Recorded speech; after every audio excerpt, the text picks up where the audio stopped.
Vamos lá, então.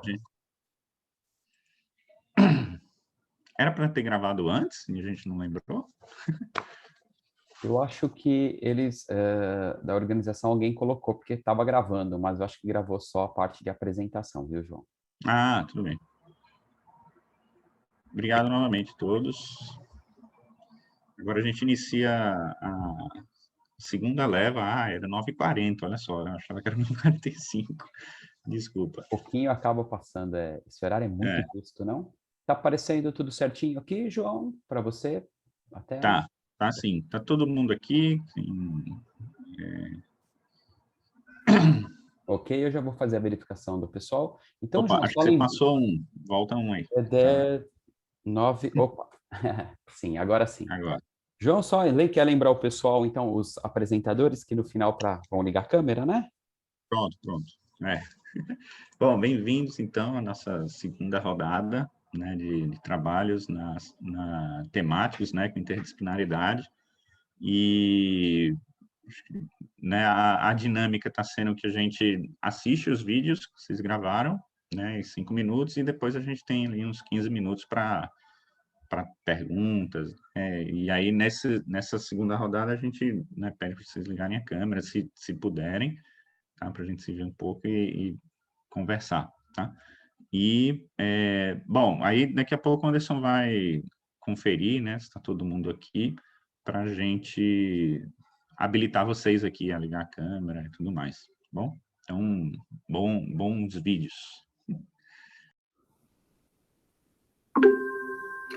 Olá a todos, eu me chamo Jorge Felipe de Brito, aluno do Programa de Mestrado Profissional em Ensino de Ciências e Matemática da Universidade Cruzeiro do Sul, e irei apresentar a temática da minha pesquisa. Vou apresentar a tela para vocês.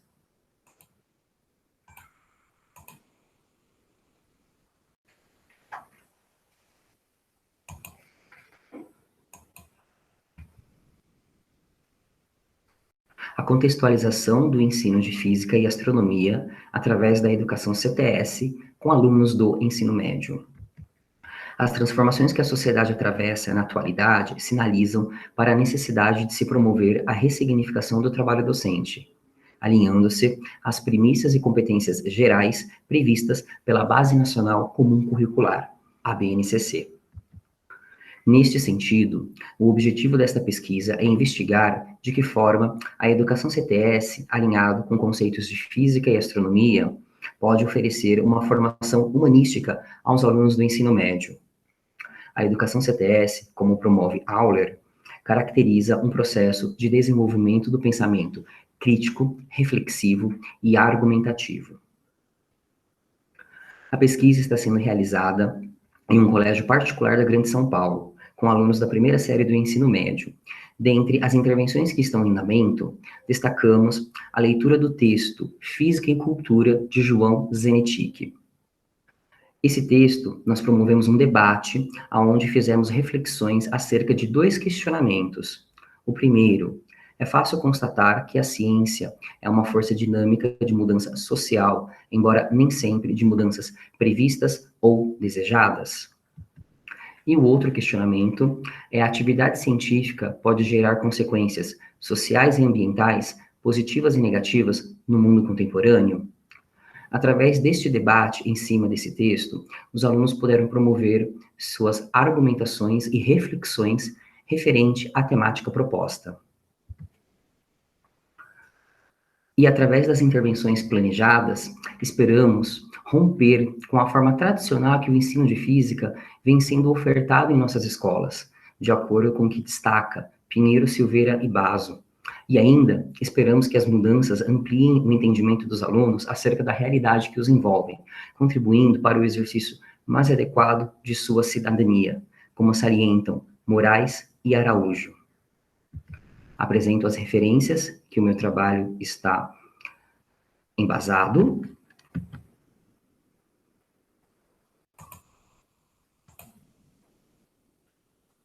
Muito obrigado pela atenção.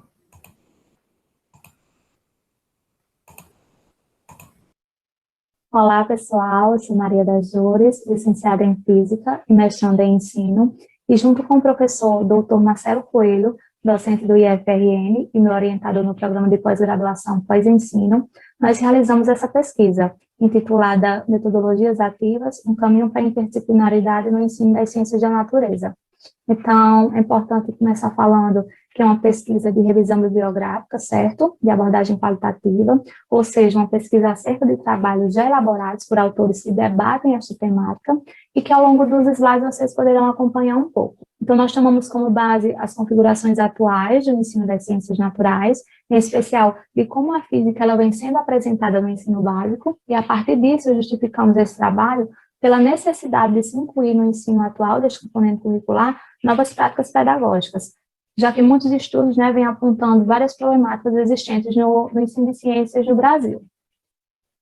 Então, num primeiro momento, quando nós professores nos deparamos com o documento que trata sobre a educação e o ensino no nosso país, a BNCC, a Base Nacional Comum Curricular, nós nos deparamos com muitas orientações de como o ensino dessa área ele deve ser desenvolvido. Só que, infelizmente, a gente sabe que a realidade em muitas escolas brasileiras está muito distante do que é proposto nesse documento oficial. E isso é provado, a gente percebe, em várias pesquisas que mostram que, além dos problemas relacionados à aprendizagem, os alunos eles acabam desenvolvendo uma certa antipatia pela física, né? Muitas vezes por não conseguirem visualizar aplicações dos conteúdos na sua realidade, no seu cotidiano, o que acaba aumentando, né, tanto a falta de vontade, de curiosidade e de motivação deles.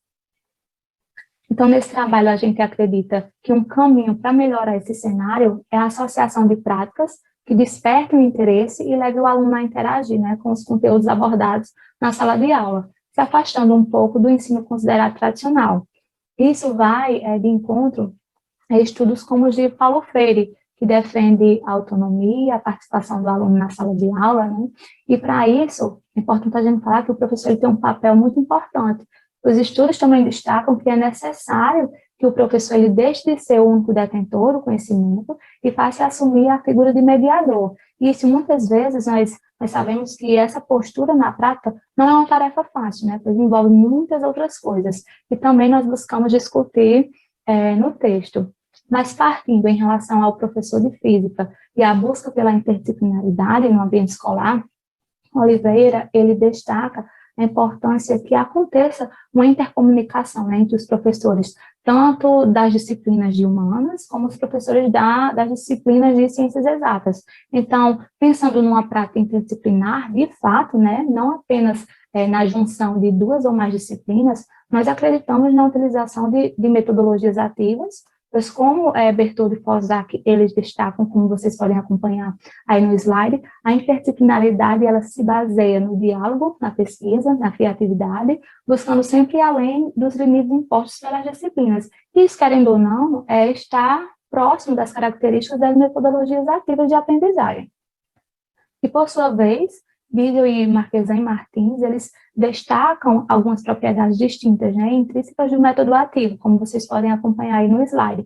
Então, é importante, a partir disso, deixar claro que nessa pesquisa nós damos ênfase à aprendizagem baseada em problemas, que se caracteriza por usar a problematização como método e estratégia de ensino e aprendizagem, né, que é utilizada também no incentivo aos discentes para possuir tanto o senso crítico, né, e obter mais conhecimentos, que pode ser utilizado também tanto de forma individual como em grupo, mas sempre buscando a autonomia individual e a construção do conhecimento do aluno.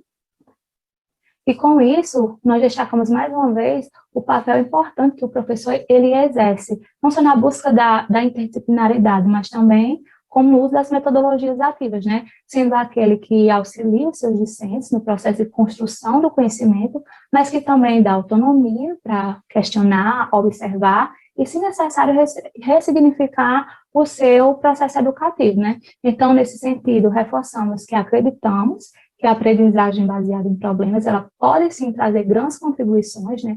Considerando que os métodos ativos é uma alternativa viável, já que, em virtude dos seus diversos tipos, podem possibilitar diversos cenários, e por que não cenários com abordagens interdisciplinares, né?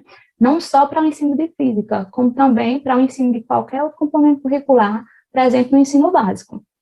Então, como o tempo é curto, vou finalizando por aqui. mas eu fico à disposição, caso queiram ter acesso ao trabalho na íntegra, certo? Desde já, muito obrigada.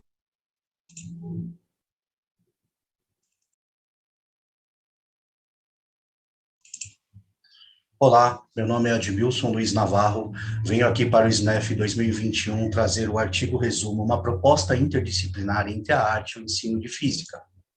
A física e a arte. A física e a arte estão relacionadas desde a formação da espécie humana, segundo alguns teóricos. Para o professor Zanetti, a física é arte, porque ela explica de uma forma artística o nosso universo, através da linguagem matemática. A nossa intenção para o nosso trabalho é trazer a interdisciplinaridade entre a arte urbana do grafite e o ensino de física. A arte urbana do grafite, ela está na vida cotidiana dos alunos, desde as pichações em banheiros até nos grafites, nas escolas, propagandas em televisões e qualquer outro meio de comunicação. Nós queremos aqui apresentar para vocês uma sequência didática que será feita por 2 etapas, que foi aplicada para alunos do ensino médio da escola pública.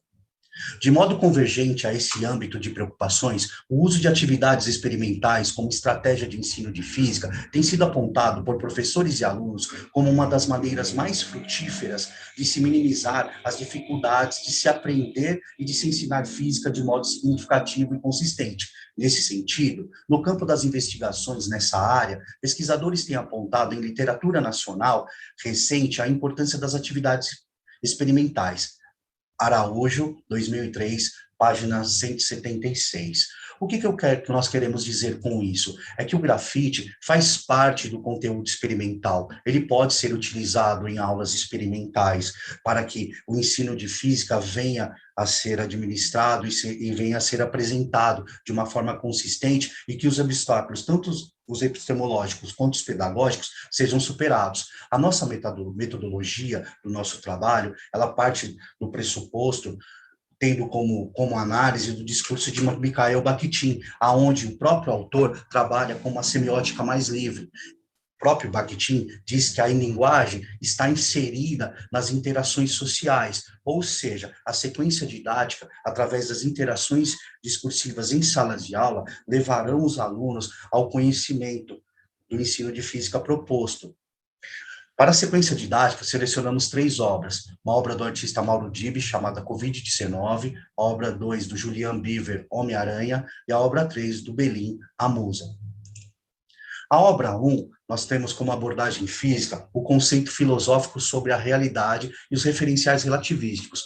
Ao olharmos para essa obra, nós percebemos 2 aspectos. Nós temos um crânio humano e um homem ajoelhado. Então, a intenção é mostrar para os alunos que tudo vai depender do referencial adotado. A obra ela pode trazer o homem como abaixado, o crânio, ou as 2 coisas ao mesmo tempo. A obra 2 do Homem-Aranha, do Julian Beaver, traz a relação com a ciência através da anamorfose 3D, ou seja, eu só consigo perceber essa obra através de um determinado ângulo, e também na construção de fractais autossimilares, que são usados para as interações de galáxias, formações de rios, de mapas com rios, né, mapas com cidades. A obra 3, a música, a construção do conhecimento será através do referencial adotado. O Belin, que é um artista pós-neocubista, ele estudou também relatividade, assim como Picasso, para poder trazer nas suas obras os referenciais de física. Então, a perguntar aos alunos se a musa está de frente ou ela está de perfil, fica difícil essa conclusão. E é essa a intenção, que tudo vai depender do referencial adotado. Tá? A etapa 1, nós passaremos um vídeo chamado Selacanto Provoca Maremoto, que conta a história do grafite nos anos 80. A etapa 2, nós traremos o vídeo A Relatividade da Simultaneidade, mostrando como que a relatividade se constrói através do conceito de simultaneidade e que tudo vai depender também do referencial adotado. Traremos, após a apresentação dos vídeos, as obras para os alunos e um questionário. Esse aqui é o questionário que nós traremos, com 7 questões, né? Uma das questões, por exemplo, igual ao número 2, qual o nome que você daria para cada obra? E como a número 7, na obra 3, o rosto da musa está de perfil ou de frente, o corpo da musa está de perfil ou de frente. Justifique cada resposta. As nossas considerações finais partem do seguinte: esse é um resumo de uma amostra, de uma abordagem dialógica, de uma sequência didática, que vai aproximar a física e a arte urbana do grafite através das interações discursivas em sala de aula, mostrando que a interdisciplinaridade é possível. Desde já agradeço a atenção de todos, essas são as nossas referências bibliográficas e muito obrigado.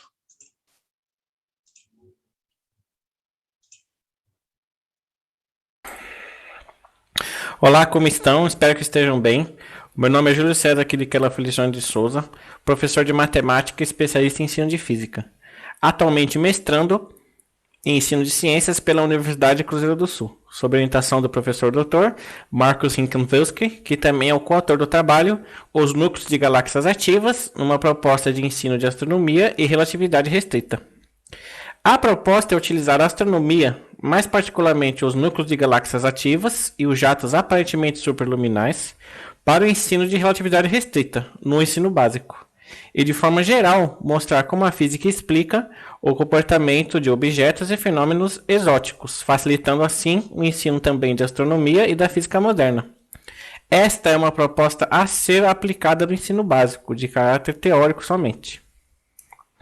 Este é o astrofísico Colin Seyfer, o responsável pela identificação dos núcleos de galáxias ativas através da espectroscopia, onde as expressivas linhas de emissão que ele observou e as altas luminosidades vindas dos núcleos ativos trazem a evidência da existência de buracos negros como responsáveis pelo fenômeno. Aqui, alguns tipos de núcleos de galáxias ativos, à esquerda um quasar, e à direita uma radiogaláxia com os dois lóbulos emissores e um jato característico saindo da fonte central. A relatividade restrita nasce nas mãos de Albert Einstein e tem como seus principais os postulados que dizem as leis da física são as mesmas em todos os referenciais de inércia e a velocidade da luz é a mesma em todos os referenciais de inércia. Assim nasce uma nova cinemática, baseada nas leis de sincronização de sinais, em que o espaço e o tempo se transformam um no outro conforme a velocidade do observador aumenta, via uma simetria, a covariância por translações e rotações no espaço. Disto, deduzimos que a velocidade da luz não varia, é um sinal máximo para a propagação de um sinal. Determinar a velocidade dos jatos aparentemente superluminais é difícil, pois eles não apresentam linhas de emissão no espectro, mas por outro lado apresentam irregularidades e através das observações de intervalo de tempo de alguns anos é possível que os astrônomos estimarem a velocidade dos jatos. Alguns desses jatos apresentam um movimento superluminar, acima da velocidade da luz, que viola a relatividade restrita. O que ocasiona essa observação? A resposta é que a geometria do jato em relação à Terra, o nosso referencial, amplia a velocidade do jato, o que de fato não ocorre um movimento acima da velocidade da luz, como mostra a figura nesse slide. A luz emitida do ponto A está mais próxima da Terra do que a emitida no ponto O. Pode-se relacionar essa velocidade aparente VA com o ângulo divisado θ, e a velocidade real do jato V, pela equação mostrada. Ou seja, não existe movimento superluminal, apenas um problema no ângulo divisado do jato, o que ocasiona a má interpretação desse fenômeno. A proposta de ensino é evocar a relatividade restrita através do fenômeno dos jatos aparentemente superluminais, utilizando a astronomia para o ensino de relatividade.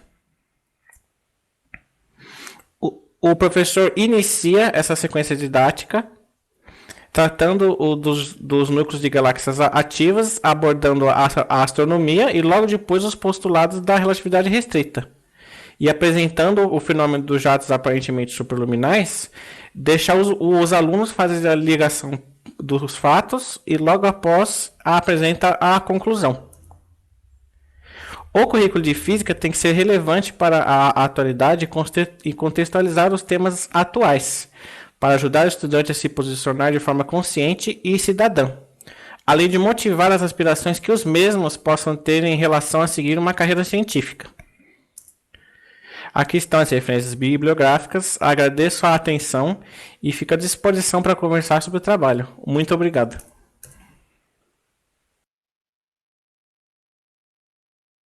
Olá, meu nome é Aline e hoje eu gostaria de apresentar meu trabalho intitulado A Arte como Subsídio Didático-Pedagógico para o Ensino de Física Moderna no Ensino Médio, com a colaboração de André Fantin e Tiago Fiorini. Bem, como professores de física, sabemos que ensinar física moderna no ensino básico pode ser desafiador, devido aos conceitos abstratos que estão distantes da nossa intuição, a difícil reprodução de experimentos e o formalismo matemático, que não cabe muitas vezes naquele contexto. Torna esse tópico da física um conteúdo pouco trabalhado e muitas vezes dado só no último ano do ensino médio. Bem, numa tentativa de aproximar a física moderna do estudante, uma estratégia é propiciar um espaço em sala de aula que possibilite perceber que o fazer científico conta quase sempre com a imaginação, uma capacidade humana de abstrair ideias distantes da nossa realidade.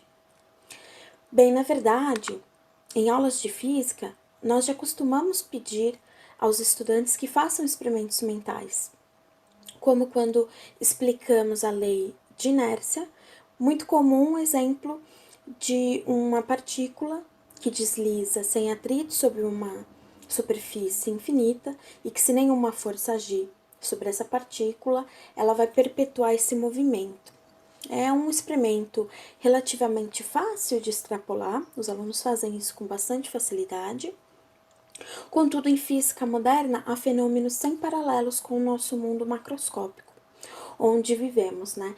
E isso torna mais difícil visualizar, por exemplo, que o spin do elétron não é um giro em torno do próprio eixo, mas uma propriedade intrínseca dessa entidade física.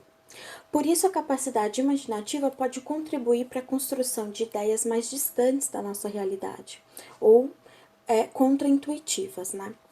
Nesse trabalho, portanto, foi dividido duas etapas. A primeira, um estudo teórico acerca do papel da imaginação no processo de construção da ciência foi realizado, e com isso, esses subsídios teóricos, nós propomos uma intervenção didática, que compõe a segunda etapa, onde vamos aplicar essa proposta de forma remota.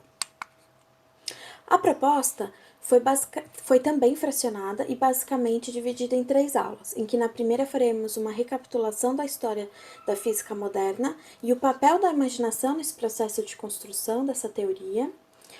A segunda aula será dedicada a explicar aos alunos o que eles deverão elaborar nessa atividade. Nela daremos exemplos de extrapolação de um conceito físico para a linguagem artística e estipularemos um objetivo para essa prática.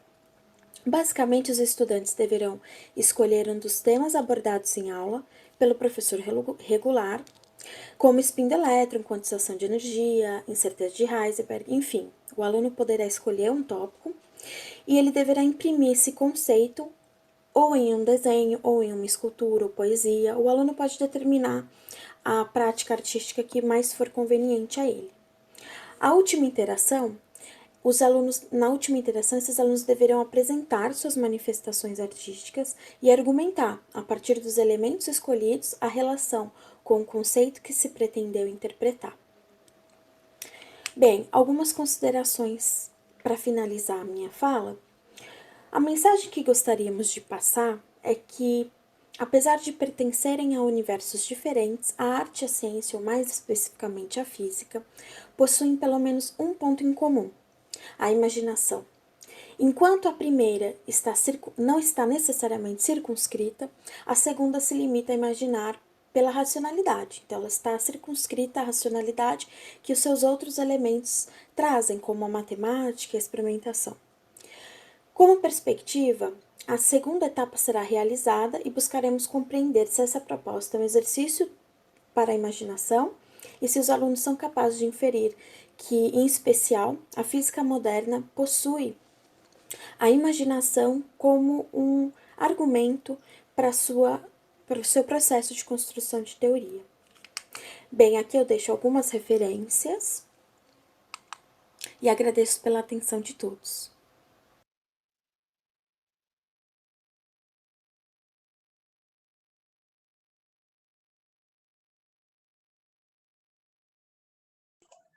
Tudo bem, tudo bem.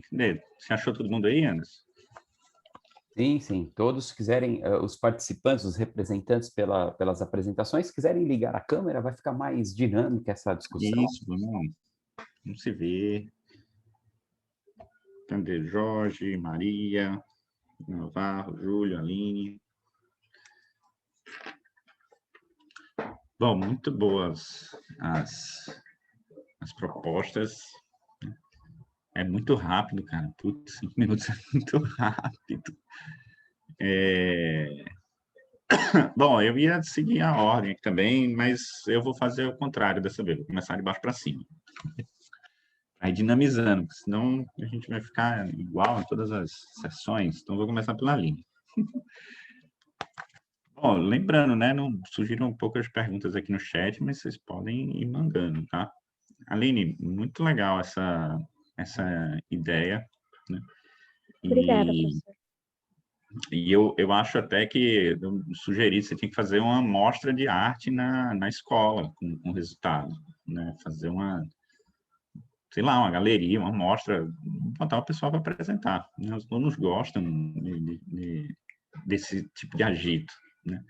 Sim. E aí era uma pergunta um pouco nessa linha, você já tem alguma previsão, né? Essa pandemia acaba com nossos projetos, mas você tem a previsão, e se na realidade, se você já se colocou esse desafio que você está botando para os alunos, você já tentou criar alguma arte a partir desses conceitos? Sim, na verdade, tudo foi justamente assim. No meu último ano da graduação em física, o meu professor de moderna propôs que a gente, enfim, pudesse escolher livremente para fazer um trabalho de apresentação no fim do curso. E aí, ele falou que quanto mais diferente fosse, melhor. Eu pensei, bom, eu gosto de arte, acho que poderia ser um bom exercício tentar trazer os conceitos de mecânica quântica ou de física moderna, né, para uma representação não matemática e não textual, eventualmente. E aí eu acabei fazendo uma representação de um gato, representando lá o gato de Schrödinger na caixa. Acabei fazendo aniquilação de elétrons, né, uma nuvem assim que parecia um pouco... Eu acredito que eu não trouxe isso na apresentação, mas está lá no resumo, acho que uma figura, né, do gato. Então, é muito difícil fazer essa extrapolação, na verdade, e por isso que eu achei valioso levar isso para o ensino médio. Ou, enfim, para algum outro período em que eles estudem física, né? Não necessariamente física moderna.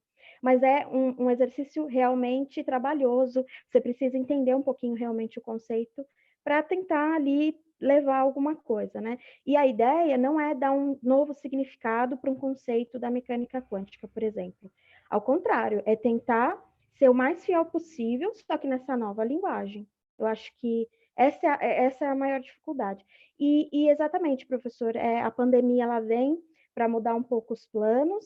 E assim, tinha uma escola sim, que a gente já tinha conversado, já estava meio que programado que aconteceria no fim do ano, porque é no fim do ano que eles terminam o conteúdo de moderna, mas, enfim, essa escola precisou fechar, então não vai acontecer mais com essa escola, e eu estou em busca de uma escola para fazer isso. Eu já fiz um trabalho com História da Ciência, de forma síncrona, e deu certo, eu acho que é possível, e por isso vou insistir e achar em procurar uma escola que tope fazer isso de forma síncrona também. Legal, acho que aqui vão ter vários parceiros aí animados a contribuir, tem até já uma manifestação aqui do Emerson no chat, aproveitar essa rede. Né? Excelente. Bom, vou seguindo e depois a gente pode voltar. Júlio, eu confesso que eu não conhecia os jatos aparentes superluminais, nunca tinha ouvido falar nisso. Né? Interessante, esse campo da astronomia é super vasto, né? Então, ele é bem rico mesmo. A gente acha que conhece alguma coisa, sempre vem Sempre tem coisa nova, né? Eu só fiquei com uma dúvida em relação à proposta que você apresentou, que na verdade vem de uma preocupação assim minha no que a gente pede para os alunos fazerem, né? Sim. Aí assim, quando você fala lá que eles vão tentar propor o porquê, eles vão poder pesquisar e tal, vão estudar, Sim. ou vai ser algo... Sim, é uma atividade desenvolvida para ser feita em aproximadamente 3 a 4 aulas. Então, na primeira aula eu vou apresentar esse conceito dos jatos, aí na segunda aula eu vou fazer essa proposição, ó, o jato aparentemente superluminal existe, o que vocês já acham que está acontecendo aqui? Aí eles vão ter um tempinho para pesquisar, né, para fazer, até pensei numa interação assim dos alunos fazendo seminários, né, ter uma interação em grupos, acho importante esse processo colaborativo. É uma coisa que faz falta no ensino de ciências, né? E na terceira aula, eu vou fazer aí a explicação, com aquela equação, com aquela resolução e mostrar para os alunos, ó, o que acontece é isso aqui e a relatividade restrita está vindo daqui. Aí, a partir desse pressuposto, eu pretendo trabalhar com a relatividade restrita com eles. Sim, é uma boa introdução interessante. E aí você já está pensando no terceiro ano ou já está nessa filosofia BNCC de trazer primeiro? É o que já foi colocado aqui no chat, acho que foi o Pedro que colocou no chat aqui, que os livros didáticos, né, os nossos tratamentos sempre partem assim do terceiro ano da física moderna. Mas eu já estou mais assim do lado de colocar nos 3 anos do ensino médio um tratamento assim à parte, né? Assim, conforme for tratando da física moderna e tratando da física clássica também. Porque senão fica uma coisa que o professor não consegue chegar. Eu não sei aqui dos colegas, mas na rede pública não consegue nem tratar os conceitos de física clássica nos 3 anos, quanto mais de física moderna. Então, fazendo essa tratativa junto com a física clássica, eu creio que seja mais aproveitador, né, para todos. Verdade. Muito legal. Obrigado. Bom, Admilson, e aí, cara, tudo bom? Eu acho que a proposta do seu trabalho é super rica. Eu confesso que... E assim, é porque é uma linguagem que o grafite, né, que acho que os alunos vão ter muito mais contato do que qualquer arte plástica que a gente leve para eles, né? E aí, o que eu fiquei pensando é que eu acho que daria para pirar mais nessa tua proposta, né? E essa é uma das, sei lá, que eu acho que eu penso uma das dinâmicas legais dessa interdisciplinaridade, né? Que estava até conversando com o Anderson um pouco antes da gente começar, que essa é uma das dos espaços mais criativos, né? Justamente pensar esses caminhos de o que fazer na sala de aula, né? Ou como aproximar essas diferentes áreas, né? E aí eu não sei, você, por exemplo, pensou que os alunos poderiam produzir alguma coisa, por exemplo, ou não? Fala aí. Então, João, é o seguinte, com a pandemia, muitas coisas mudaram, né? Então, nós tivemos que adequar alguns trabalhos, né? E, de início, nós apresentaríamos algumas obras de grafite, mas os alunos produziriam isso em sala de aula. Como eu faço parte de um coletivo chamado Coletivo Subsistência, que existem vários grafiteiros na periferia de São Paulo, e nós atuamos em várias ações sociais dentro das periferias, principalmente Zona Oeste e Zona Norte, a intenção era produzir isso, porque nós fazemos vários grafites em escolas, e que os alunos produzissem isso depois também fosse retratado nas próprias escolas. A nossa intenção é de fazer essa aproximação, ela não é muito fácil, né? Mas ela é vasta, então tem que ter muito cuidado para poder aproximar o grafite. Por que não ter escolhido a arte moderna, não ter pego o Picasso? Ele está no meu projeto de trabalho, né? O meu projeto chama Arte Urbana do Grafite e as suas possibilidades didáticas no ensino dos referenciais em física, certo? Ele vem na contextualização da história, mas a linguagem moderna conversa com eles, desde da pichação em banheiros até os próprios desenhos que já estão vindo nos cadernos dos alunos da escola pública. E ele foi preparado para o aluno da escola pública, para ele poder entender que tanto a arte e a física estão inseridos na nossa sociedade e na sua contextualização de mundo. Então, não é trazer uma nova conjectura de ensino, mas sim mostrar que as áreas conversam e que elas podem conversar, tanto para os professores da área de exatas, né, não só os de física, porque nós temos um problema no ensino público, que diversos professores que não são da área de física atuam, como os professores da área de artes também, né, da área de linguagens. Então, a nossa ideia é isso, de mostrar que existe uma possibilidade. E aí o professor João Zanetti, que vem trabalhando isso há muitos anos, né? Então, pegar um pouco do que ele já vem trabalhando, e como eu já atuava, eu atuo desde 1986 nas ruas, trazer toda a minha ideia e o meu trabalho para a sala de aula. Uhum. Eu acho que é isso, aproveitar esse contato que você tem com o pessoal, levar eles para conversar com os alunos, sabe? E pensando numa interações também, né, nessa linha. Acho que tem um potencial muito legal essa ideia. Obrigado. Bom, é Maria. Maria sumiu, não estava aqui, sumiu.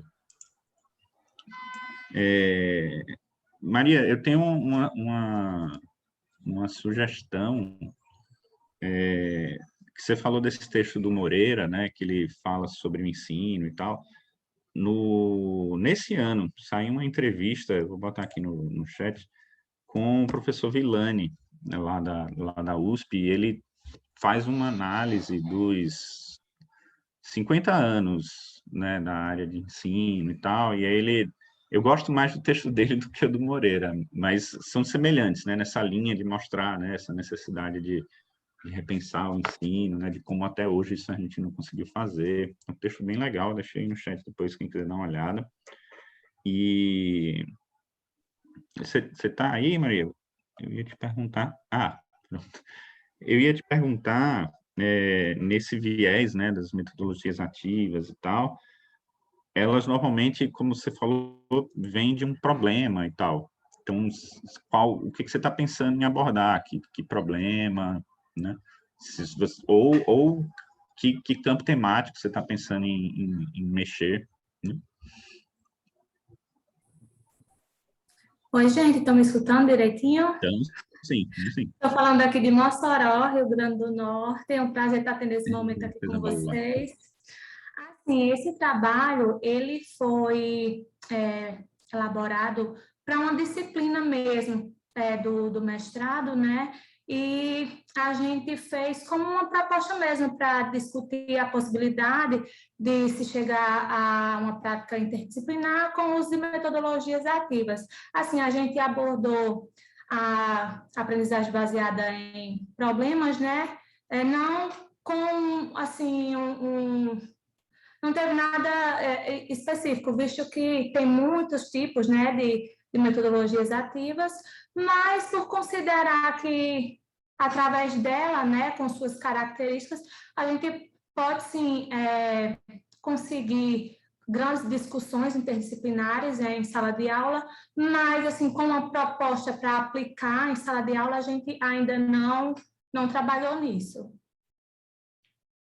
Massa, legal. É Se que bem ontem que até estou veio, né? trabalhando com o uso de metodologias ativas, né, na minha dissertação, mas a gente ainda está no processo de elaborar uma sequência didática com as metodologias ativas. A gente está com a proposta, mas a gente ainda está no processo de elaborar de qual vamos utilizar direitinho, qual momento, qual a forma. Sim. Isso que você está relatando é legal, porque a gente fala, né, de pensar metodologias ativas e tal, mas isso dá um trabalhão. Não como eu sempre falo, peguei, tá aqui, vou, né? É como eu sempre falo, eu procuro ter muito cuidado quando vou falar em interdisciplinaridade, em metodologias ativas, porque ser um professor interdisciplinar não é fácil, né? Não é fácil, visto que envolve muitas outras coisas, seja a questão de como é que foi a nossa formação, e a questão de ser um professor que utiliza metodologias ativas também não é fácil, visto que envolve outras coisas na questão do tempo, de mais planejamento, né? Mas a gente acredita, sim, que pode ser um grande aliado, não só no ensino de ciências, né? Não só no ensino de física, mas como no ensino de ciências geral. Perfeito. Muito obrigado. Bom, a gente encerrar nossa rodadinha. Já vou salvar o rodadinha. link aqui, viu? Já vou, obrigada, agradeço demais. Legal. Bom, Jorge, eu ia pedir para você trazer um exemplo de alguma dessa ponte que você trabalhou, né? Super importante contextualizar, né, a partir da CTS. Bom dia a todos, todos me ouvem bem? Sim, sim. Sim. Essa foi a primeira, na verdade, na época em que foi gravado, né, o vídeo para o SNEF, essa foi a primeira intervenção que a gente realizou, devido à pandemia, né, com aulas assíncronas, os alunos em casa, e no colégio em que eu estou trabalhando, o ensino médio, ele está quase que 100% remoto. Muitas vezes, poucas vezes eles estão indo à escola, mas eles estão ficando mais em casa. Então, todas as intervenções, elas estão sendo feitas realmente remotamente. E mediante, né, conforme aconteceu a gravação do vídeo, a gente teve foi a primeira intervenção. Depois do vídeo que foi gravado, a gente teve toda a contextualização, a gente ainda teve as outras etapas do projeto que ainda está sendo desenvolvido, né, mediante a gente pretende, de acordo com o cronograma que eu estipulei, junto com o meu orientador, até o final do ano, para a gente poder encerrar todas as etapas. E dentro dessas etapas, a gente conseguiu fazer uma contextualização com os professores de filosofia e biologia, né, a questão do diálogo que existe entre universo, terra, vida, né, então a gente conseguiu, dentre uma das etapas, a gente conseguiu promover com que os alunos saíssem da zona de conforto, né, daquela teoria e matematização da física, e conseguissem conversar com a filosofia e com a biologia juntos, né? Eu juntamente com os meus colegas, apresentei o projeto, sentamos no começo do ano e casamos os conteúdos, né? Tentamos casar aí os conteúdos. Por eu trabalhar num colégio particular, então a gente teve uma flexibilização muito própria, né? A gente conseguiu sentar realmente e casar os conteúdos para poder promover isso aos alunos, o que, na percepção deles, né, tanto como eu estou trabalhando com os alunos da primeira série do ensino médio, eles acharam, assim, formidável, né? Porque eles puderam ter voz, né? Eles no próprio diálogo que eles trouxeram para a gente, eles falaram assim que eles tiveram voz de falar, de expor, né, aquilo que eles estavam pesquisando, lendo, né, e não sair da zona de passividade e se tornarem ativos dentro da sala de aula. Perfeito. Bom, gente, obrigado novamente, né? Os trabalhos são muito bacanas, né? Essa rodada vieram projetos iniciais, né? Então, continuem aí, força nesse processo de pesquisa e ensino que está bem próximo, né? E, bom, parabéns para vocês mais uma vez, tá? Eu comentei isso na sessão anterior, né? Os trabalhos estão lá disponíveis, troquem mensagens aqui no chat, dá para mandar mensagem para os autores, né? Tem Jorge, tem Júlio que estão trabalhando com astronomia, então é isso aí, vamos tocar agora a próxima sessão,